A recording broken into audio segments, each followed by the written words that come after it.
Os 6 candidatos à presidência da República mais bem colocados nas pesquisas eleitorais serão entrevistados ao longo dessa semana. De acordo com o sorteio, o primeiro a detalhar suas propostas é o candidato do Missão, Renan Santos. Também estão com a gente a analista de política Natália Fruet e a apresentadora Luana Castilho. Candidato, boa noite. A entrevista terá a duração de 30 minutos, que passam a contar a partir de agora. A gente começa falando de segurança pública. O principal mote da sua campanha é o prendeu, matou. O senhor defende abertamente a aplicação do direito penal do inimigo, em que criminosos deixam de ser tratados como cidadãos e, em alguns casos, perdem a presunção da inocência. Como o senhor pretende implementar essa política sem ferir os direitos constitucionais? Maravilhoso, uma honra estar aqui com vocês. Novamente, eu agradeço demais a todos os rapazes e moças que ao redor do Brasil ajudaram a coletar assinaturas pelo teu partido. E esse partido me dá o direito de estar aqui com vocês para apresentar nossas propostas. Então, obrigado a todos, obrigado a vocês. Tudo é absolutamente constitucional porque o direito penal do inimigo, ou seja, a ideia de você tratar uma parte do crime como um ente anômalo, como alguém que não se comporta como cidadão, já foi recebida pela nossa Constituição. Existe, por exemplo, uma coisa chamada lei do abate. Quando um avião estrangeiro, às vezes trazendo droga, ele entra no território nacional e não responde os pedidos da Força Aérea para pousar, é permitido abater ele.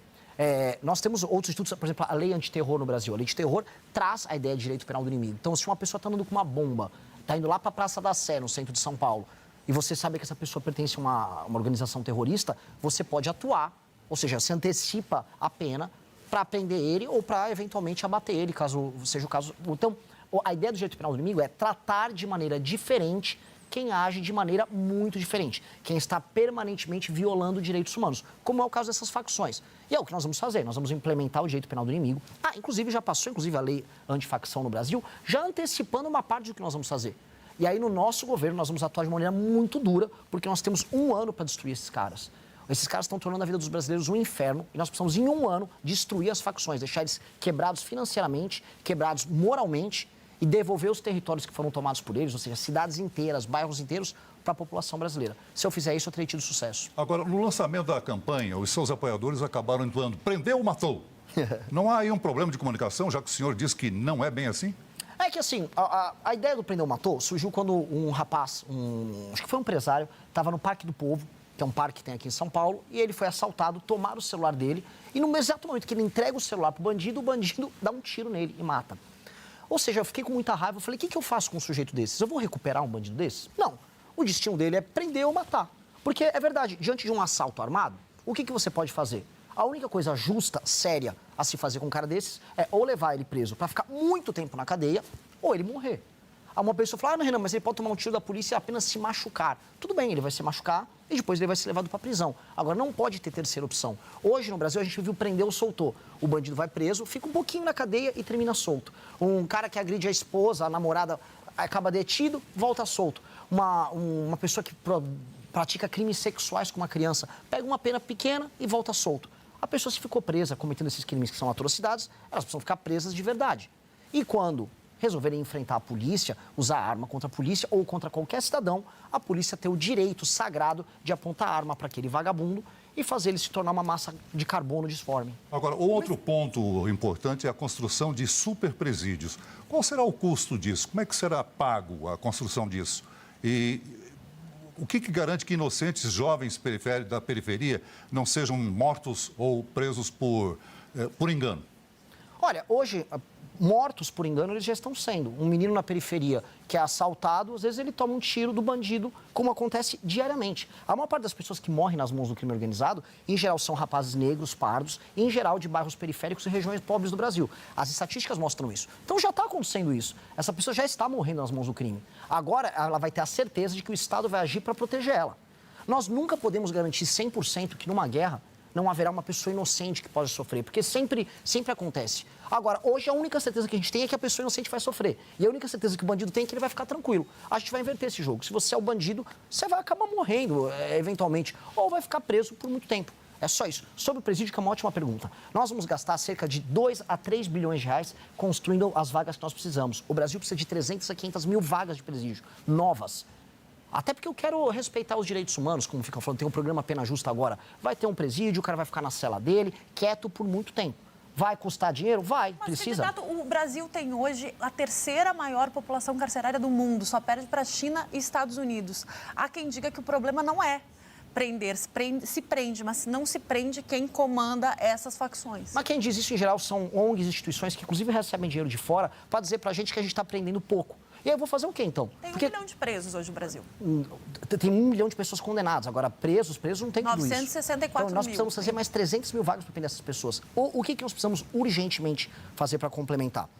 A ideia própria de não prender, ou a ideia de você ressocializar uma pessoa que tem uma pena por um crime violento, é uma ideia errada. Ela é errada com a vítima e ela é errada com a sociedade como um todo. 2, o Brasil, ele apresenta um grau de violência, de guerra urbana, comparável a nações em guerra. Morre mais gente no Brasil do que no conflito da Ucrânia. A Ucrânia está em guerra com a Rússia e morre mais gente aqui nos nossos conflitos urbanos por conta disso. Portanto, nós vamos ter que prender de qualquer maneira.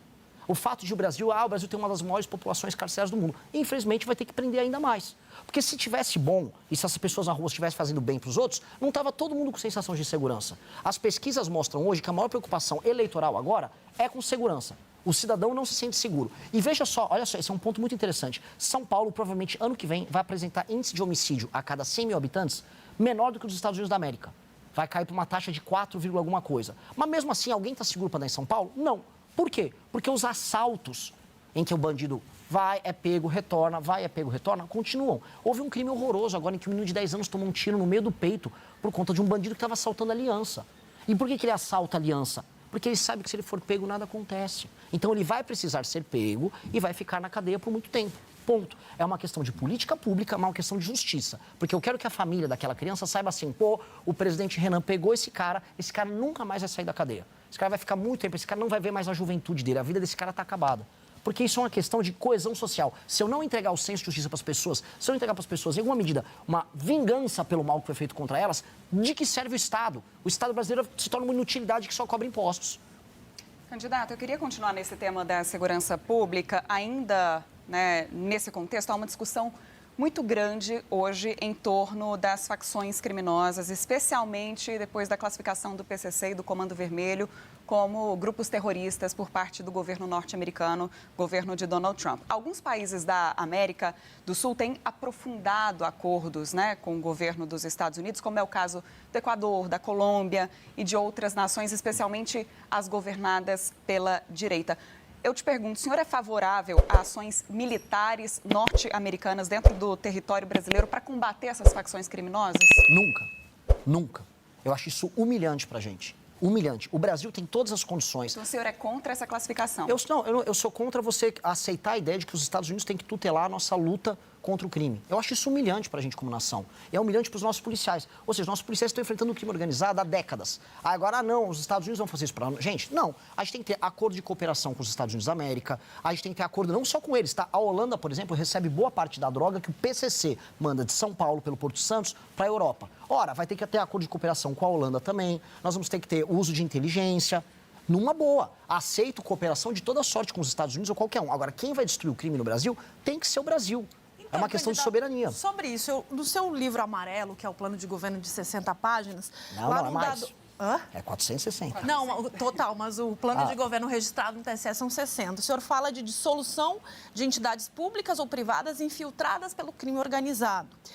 Essa dissolução de entidades públicas, a provocação dessa pergunta é a seguinte: a gente tem hoje, a maioria dos crimes, quando a gente relata as facções, tem... até o estagiário do Ministério Público aqui de São Paulo repassava informação para a facção criminosa. Recentemente, a gente teve a Polícia Federal fazendo uma operação focada em agentes públicos. A minha pergunta, quando o senhor fala em dissolução de entidades públicas, eu quero saber, tem previsão de fazer auditoria sistemática, frequente, em os bens dos servidores hoje que lidam com isso? Porque a história de matar e de ter uma ação ostensiva, ela tem um apelo popular. Agora, o crime só é organizado porque tem o aval estatal. E aí a minha pergunta é, o que fazer com esse agente público? Seja na Polícia Federal, 2019 teve um sargento das Forças Armadas preso na Espanha, levando droga em avião presidencial. Como fazer com que esse agente não trabalhe para as facções? Porque a gente vê, o senhor mesmo disse, o menino pobre da periferia acaba sendo morto ou preso. Para ele, esse é o cenário. Agora, como combater a corrupção estatal desses agentes públicos? Antes de tudo, o menino pobre da periferia, antes ele é morto pelo crime organizado. E ele está morrendo todos os dias nas casas. Hoje no Brasil morre coisa de 90 a 100 pessoas todos os dias. A maior parte das pessoas que morrem são meninos negros da periferia. Ele já está morrendo ali na mão deles, só para clarificar. 2, a ideia de você dissolver ou intervir, você fazer uma intervenção em entidades privadas ou públicas que estão envolvidas com crime organizado, não é que eu vou, por exemplo, dissolver o Ministério Público de São Paulo se há um promotor fazendo parte de uma facção. A PM de São Paulo, por exemplo. A PM de São Paulo tem inúmeros casos reportados em que membros da polícia passam informações para o PCC. E essas pessoas têm que ser enquadradas, essa é a ideia do jeito penal do inimigo, como membros infiltrados da facção. E tem que ser punidas exemplarmente, porque a autoridade pública que está traindo, um policial em especial, a sua farda, o seu juramento, para atrair a população e jogar de acordo com o bandido, ele é pior do que o bandido. Mas qual é a punição? Esse sargento das Forças Armadas foi condenado recentemente a 3 anos de prisão e foi absolvido do caso de lavagem de dinheiro. Mas aí estamos concordando no mesmo ponto. As punições no Brasil são muito baixas, são muito pequenas. Mas como atingir esse agente público? A partir do momento que você tem o geral penal do inimigo, em que o ato de pertencer à facção, ou seja, você tem uma conexão com a facção, aumenta as punições, ele já vai estar sendo enquadrado num novo tipo de punibilidade. Porque esse é o elemento. A partir do momento que, saindo não só desse agente público, ele, um policial que está ajudando uma facção, ou um membro, por exemplo, de um fundo privado que está lavando o dinheiro do PCC, se ambos forem enquadrados, ambos vão incorrer no pertencimento à facção. E o direito vai funcionar de maneira diferente para eles. E precisa ser assim. É similar ao que acontece com a Itália na lei antimáfia, em que se você está enquadrado como um agente público que está dentro da estrutura da máfia, o Estado vai poder ir com especial força para cima de você. Aí, no exemplo do que está no nosso programa do Livro Amarelo, municípios inteiros já estão na mão hoje do crime organizado. Cito o município Santa Quitéria, no Ceará, em que o prefeito usou o Comando Vermelho para participar das eleições. Eventualmente, nós vamos precisar fazer uma intervenção federal em Santa Quitéria. Vamos dar um nome para um outro estado aqui, até para dar uma polêmica. Rio de Janeiro. Em que instância do Rio de Janeiro não há presença do crime organizado? Mas aí tem a Polícia Militar, porque...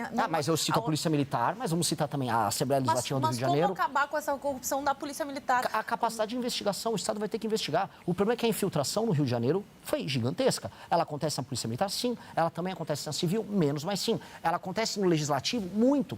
Dizem que está acontecendo também no Judiciário. E aí onde você vê o grau de degradação, que tem a ver com a tua pergunta. O governo inteiro do Rio de Janeiro foi dissolvido. A política de Janeiro está podre. Eventualmente, nós vamos precisar fazer, e é um caso grave, é uma intervenção no Rio de Janeiro. Porque o Brasil está se tornando um narco-estado. As pessoas estão assistindo, precisa entender. Esse prender e matar é para esses agentes públicos mas depende. Se ele, vou ser claro, se esse agente público responder uma operação da polícia armado, ele apontar uma arma, o que o agente vai fazer? Vai ter que atirar de volta. Me perguntaram isso já. Aí na Faria Lima, vocês vão atirar contra as pessoas? Depende. Se a secretária do cara que está envolvido no crime organizado sair atirando contra a polícia, sim. Agora, se eles se entregarem, também. Mesma coisa para o traficante. A diferença é que o traficante não quer se entregar pacificamente. Se ele se entregar pacificamente, ninguém vai matar ele. Luana Castilho. Candidato, eu quero agora uma boa noite para o senhor, para quem está nos acompanhando. Eu quero mudar um pouco de assunto, entrar um pouco no contexto da economia. A gente tem pautas muito interessantes que a gente precisa debater. Mas antes de aprofundar alguns temas, eu queria saber como que o senhor convence de que pode ser uma boa opção para reorganizar o Estado brasileiro diante de contas altas por parte do governo, gastos obrigatórios, despesas obrigatórias, necessidades de investimentos como um deles também na segurança, mas a gente ainda tem que falar de educação, de saúde, sendo que o senhor ainda não teve uma experiência política e a experiência que a gente tem conhecimento é empresarial. Eu tenho experiência política, eu sou 12 anos líder do Movimento Brasil Livre, eu sou presidente do Partido Missão. Mas uma função pública, o senhor ainda não exerceu. Uma função de um líder político é ser um líder político. A função do presidente da República não é ficar sentado com umas planilhas na frente. Ele não é um CEO, ele não é um gerente. A função de um presidente da República é liderar. E ele tem que ter força moral e exemplo. E capacidade de trabalhar e inspirar as melhores pessoas. Que é isso que líderes fazem. Eu sou há 12 anos um líder. Então eu tenho todas as condições como líder de liderar uma nação. Eu lidero um bloco político inteiro no Brasil. Hoje, se há um bloco político capaz de apontar o dedo para o Lula e para o Bolsonaro e falar vocês são corruptos, é o bloco político que eu ajudei a criar. Hoje, se há, na história do Brasil, um impeachment contra um presidente, a presidente foi a Dilma Rousseff, colocando as maiores manifestações da história do Brasil na rua nos anos de 15, 16, 17, foi porque nós assim o fizemos. Desculpa colocar. Mas experiência administrativa gerindo. A Dilma Rousseff tinha muita experiência administrativa, tomou impeachment. Fernando Collor foi governador das Alagoas, tomou impeachment. Tivemos bons e maus políticos com e sem experiência. A questão, no fim do dia, é se eles são bons ou maus líderes. Mas aí a gente acaba entrando num contexto também não só de administração pública mesmo, mas também até de relações políticas. Eu queria acrescentar um pouco mais, porque o conhecimento que a gente tem de sua trajetória diante de gestão, que a gente está falando de recursos, de investimentos, de garantias, são em questões das empresas, né? E ali teve até situações de processos trabalhistas, cobranças judiciais das empresas, da sua família. Eu queria que o senhor entrasse um pouco nesse sentido de... É uma cobrança muito grande de responsabilidade fiscal. Como colocar em prática, sendo que a gente está falando de um orçamento exorbitante do Brasil, de uma população muito grande e que precisa ter essa boa gestão para garantir os direitos públicos e básicos. Sim, mas e o que eu, que trabalhei com gestão de empresas, estavam quebradas, peguei essas empresas com essas dívidas trabalhistas, fui lá negociar com o sindicato, aprendi a fazer folha de pagamento, vender. Eu peguei empresas, é muito bom esse exemplo, empresas estavam fechadas com funcionários sem receber há 5 meses. Trouxe investimento, botei a empresa para andar. As empresas tinham dívidas antes de eu assumi-las. E não há nada de errado em você assumir dívidas de uma empresa tentando colocar a empresa para andar. Muito pelo contrário, é meritório. É um setor inteiro de negócio que existe não só no Brasil, mas no mundo. A questão que nós temos hoje é, aliás, vale colocar, se dever alguma coisa, que não é o meu caso, que eu não devo nada. Agora, se dever fosse problema, o Brasil inteiro, incluindo todas as empresas brasileiras praticamente, não podiam ter opinião política, nem participar de nada, porque o brasileiro está devendo. E ele não está devendo porque ele é um mau gestor de negócios, que você tem grandes empresas no Brasil. O Brasil está devendo, hoje quebrou a Casa Bahia pediu recuperação judicial. Nós temos os maiores juros do mundo. Nós temos as piores leis trabalhistas do mundo. No Brasil, você tomar uma ação trabalhista ou você está com um problema fiscal, é basicamente a realidade de todo mundo, de absolutamente todas as empresas, de todos os setores. Se eu for seguir essa lógica, a Petrobras nem deveria existir, porque ela é a maior devedora tributária do Brasil. Não é meu caso, eu não devo nada. Mas a experiência que eu tive me credenciou a aprender a gerir coisas, gerir o Movimento Brasil Livre. Deixa eu só terminar, desculpa, eu já vou nisso, eu vou para você. E eu hoje lidero um grupo político, um partido político que foi fundado só com dinheiro privado e com muito menos dinheiro do que meus adversários, estou tendo resultados políticos tão ou mais expressivos que a maior parte deles. Mas o senhor enfrenta, de qualquer forma, vários processos judiciais ligados às empresas da sua Não só, eu sou processado por polícia, sou processado por todo mundo. Agora, ser processado é parte da vida de quem se expõe. Se eu ficasse escondido em casa, eu não tinha nenhum processo em nenhuma área. Mas 45 processos judiciais trabalhistas. Mas não é meu, são dessas empresas. São normal. Se eu for, por exemplo, uma empresa de mídia, se eu for para qualquer empresa de jornalismo, tem muitas ações trabalhistas. Todas têm. Eu vou descredenciar a informação que vem de lá? A sociedade não é uma empresa, candidato. O senhor cita, por exemplo, a reforma da Previdência no seu plano de governo. Reforma da Previdência já foram feitas várias. Só que nunca se atacou problemas que são problemas, por exemplo, quem tem aposentadoria especial que não contribui com o teto, que acaba, de alguma forma, tendo algum tipo de benefício. Os penduricalhos, que o senhor já disse que vai acabar. Desde a redemocratização se tenta acabar com penduricalhos e nunca se consegue. Se teve agora um movimento do judiciário, de magistrados, fazendo coro em Brasília, fazendo fila em Brasília para tentar evitar se diminuir os penduricalhos, se reduzir os penduricalhos. Como atacar? Eu acho que a Luara quis dizer isso. O senhor vai enfrentar, para fazer o que o senhor está prometendo no seu plano de governo, todas essas categorias que sempre tiveram algum tipo de... prevaleceram no debate público. Maravilhoso. Então está provado que quem teve experiência de fazer isso não conseguiu fazer. E aí o senhor Lógico, porque eu diferente de todo mundo... Mas como é que o senhor vai fazer? Primeiro sendo verdadeiro. Nenhum dos outros candidatos está falando... Penduricalhos, por exemplo, como é que o senhor vai... Penduricalho é fácil, Natália. Penduricalho é a coisa mais fácil. Falar de super salário do judiciário, via público, falar, olha, tem juiz ganhando 200, 300, 400 mil por mês, é o fácil. Vai precisar fazer, mas nem de longe. Eu estou dando, olhar para a câmera aqui, eleitor brasileiro, nem de longe esse é o maior dos problemas. Nós temos uma nova reforma da Previdência para fazer, você está certa. Vai ter que fazer... Mas vai atacar, por exemplo, a Previdência de militares? Óbvio! Forças Armadas? Mas, pelo amor de Deus, 2019 o que mais tem no Brasil é militar vagabundo que não faz nada. Não faz nada. O militar vagabundo que não está preocupado nem um pouco com o crime organizado no Brasil, mas recebe salário de general. No Rio de Janeiro, você anda, você vê isso, para lá e para cá. O militar que pega o motorista dele para se encontrar no clube militar, general, aí pede para desviar da favela, que ele deveria desocupar aquela favela do crime organizado, mas ele manda desviar para ir para o clube militar, enquanto ele próprio recebe um super salário, se aposenta cedo e tem uma super aposentadoria. Vamos ter que atacar tudo, até porque a Previdência brasileira não funcionou como deveria, a reforma da Previdência última, de 2019, porque a gente manteve muitos privilégios, assim como a reforma tributária. Vamos precisar atacar, porque tem uma coisa, que é um evento novo que está acontecendo agora, o Brasil vai quebrar. Hoje saiu agora matérias, a gente está explodindo o número de recuperações judiciais, E as recuperações estão acontecendo porque o juros é muito alto, e o juros é muito alto porque o governo gasta demais. Está quebrando o setor privado. Falando em economia ainda, entre as suas propostas econômicas está a extensão da justiça do trabalho e a alteração drástica da CLT. Num país onde a população já não tem carteira assinada, né? O fim da proteção trabalhista não pode resultar aí numa precarização? Não, elas já estão precarizadas, tanto que as pessoas estão procurando outros meios para trabalhar. Você vai conversar com o setor de varejo, ninguém está conseguindo contratar a população de maneira formal. Primeiro, porque uma parte importante não quer. Segundo, que parte da população está vivendo num mix de auxílio com emprego informal. E terceiro, que a maior parte dos novos empregos, especialmente para as gerações mais novas, estão sendo MEI. E o MEI, vamos ser sinceros, é a única maneira que tanto o empresário quanto a pessoa que quer trabalhar honesta encontraram para poder trabalharem juntos e ambos não caírem na esparrela, na mentira da justiça trabalhista. O trabalhador não será forçado a aceitar jornadas exaustivas? Não, você pode estabelecer limite de jornada. O que eu estou falando é, o trabalhador pode ter o direito de vender a hora de trabalho dele, ou a gente não precisa de uma justiça que custa 24 bilhões por ano para ficar com um monte de juiz que também recebe super salário e que vivem da ideia de que o trabalhador e o empresário são inimigos. Trabalhador e empresário não são inimigos. Inimigos, como a Natália disse, é o juiz que ganha 300 mil reais por mês. Mas no que é o o senhor político se corrupto. baseia ao dizer que essa mudança poderia aumentar o ganho do trabalhador e não somente o lucro do empregador? Porque todas as experiências no mundo de sucesso mostram que quanto mais flexibilização trabalhista você tiver, maior oferta de emprego você tem e a maior aumento no salário das pessoas você tem. Um exemplo disso aconteceu em todos os nossos concorrentes globais, na Ásia. Na Ásia, as leis trabalhistas são muito mais flexíveis que as brasileiras e a gente concorre com eles. A questão toda é o seguinte, a gente quer falar em direito ao trabalho? Vamos falar primeiro, então, ao direito mais óbvio do trabalho, que é trabalhar. Hoje é muito impeditivo, é muito duro para uma pessoa contratar outra com as leis que nós temos. O empresário já sabe que ele pode tomar um pau na justiça do trabalho, vai pegar um juiz ideológico.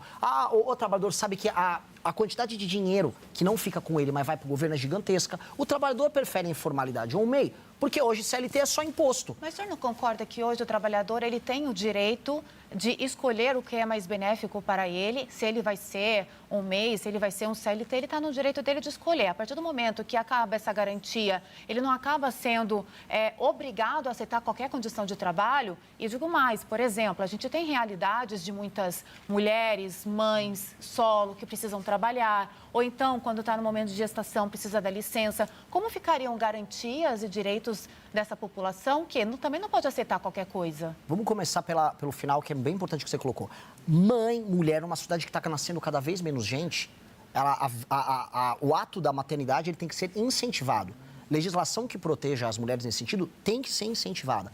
Ponto. Senão a gente vai viver num país que se torna inimigo do nascimento de bebês, inimigo do surgimento de famílias. E eu venho falando, já fiz uma sabatina numa emissora concorrente aqui, em que ficou se discutindo do papel do homem, o papel da mulher na relação, e nós acreditamos muito na família biparental, pai e mãe presentes. Então a moça que está trabalhando, que está sonhando em ter um filho, ela se sentir tranquila para fazer isso é essencial. Agora, hoje, veja, não é que o trabalhador tem muita escolha. Em alguns setores, como a indústria, você não tem a possibilidade do MEI. É só CLT altamente sindicalizado, com ele ganhando pouco, dando metade do dinheiro para a Janja gastar com avião, que é isso que acontece, o Estado ficando com o dinheiro dele.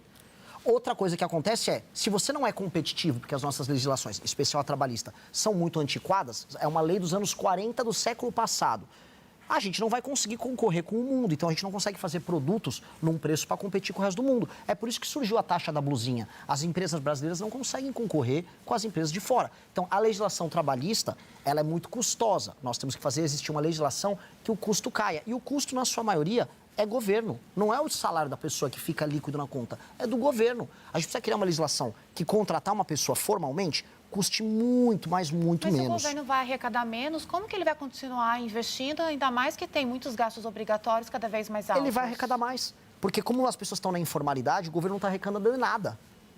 O governo não arrecada nada porque as pessoas estão na informalidade. Ou no desemprego puro e simples. O governo vai arrecadar mais porque você vai aumentar a base de arrecadação pelo número de pessoas que você vai arrecadar. Aí você pode cobrar uma alíquota menor para essas pessoas e aumentar o número de pessoas que estão nessa base. Hoje, o número de pessoas que estão na informalidade pura e simples é gigantesca. É por isso que surgiu aquela discussão de tributar o PIX. Quando teve aquele papo de tributar o PIX, alguém brilhante na equipe econômica do governo pensou, bom, já que eu não vou conseguir tributar essa pessoa da informalidade, eu vou tributar a movimentação, que é o PIX. Foi ali que surgiu. A gente não pode fazer isso. Isso dá medo para as pessoas. A gente tem que aumentar a base de pessoas que vai estar formalizada. É por isso que precisa de uma legislação trabalhista funcional. Hoje, ela é maluca. As pessoas fingem que estão empregadas de maneira formal E o empregador também, fica todo mundo fingindo. É tudo mentira. Agora, candidato, seguindo nessa linha de raciocínio, falando sobre trabalho, eu quero falar também sobre Bolsa Família. O programa do senhor, ele fala em substituir o Bolsa Família por trabalho.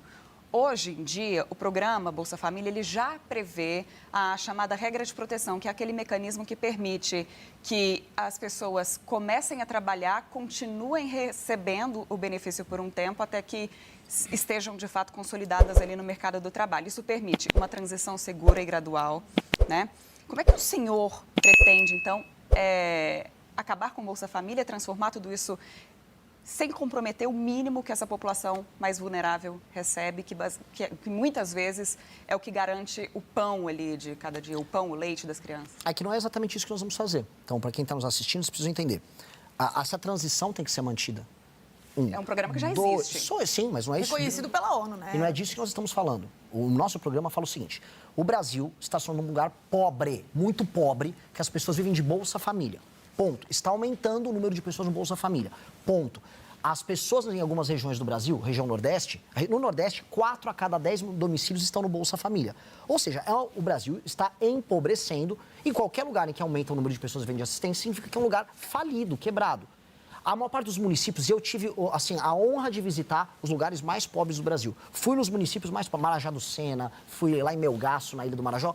É um horror, as pessoas vivem muito mal, não existe emprego. Aquela pessoa que está num lugar que não tem emprego, de start, ninguém vai alterar a política social, senão a pessoa morre de fome. Não existe meio das pessoas se sustentarem, hoje sem política assistencial.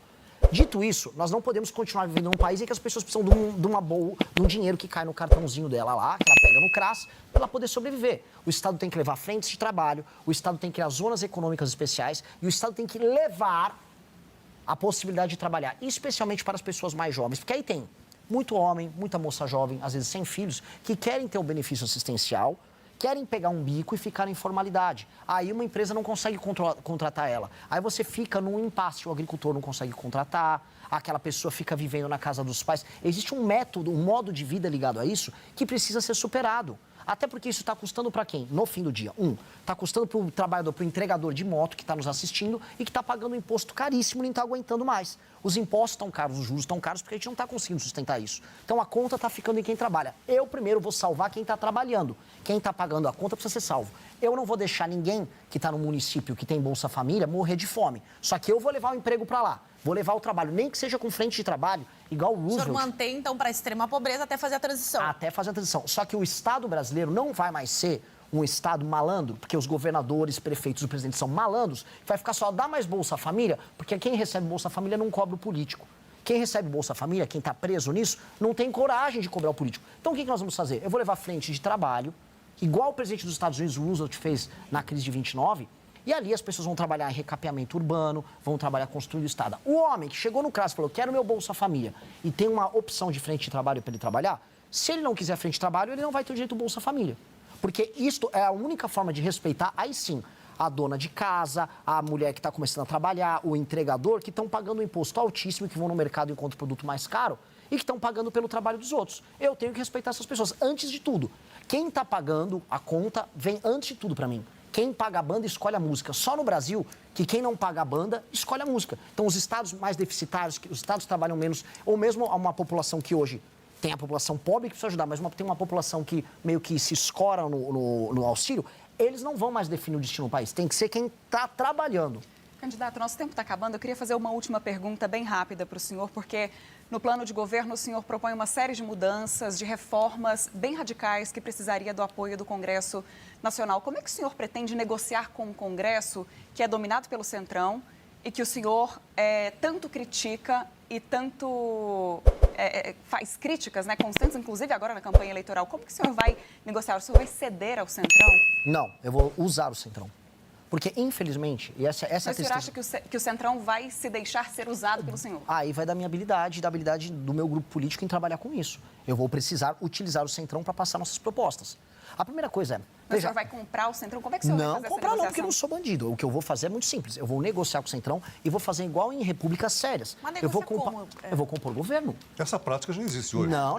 Essa prática exige Emendas assim. parlamentares bilionárias. Mas eles- a emenda parlamentar bilionária, nos termos que ela está, não serve o Brasil. É o Centrão usando o governo. Mas como acabar com as emendas? Um exemplo? Já tem previsão Não, orçamentária para 27. porque não dá para acabar agora com as emendas. Então. A emenda não vai acabar. Assim como também não vai dar para eu chegar lá e falar, não vou negociar com ninguém.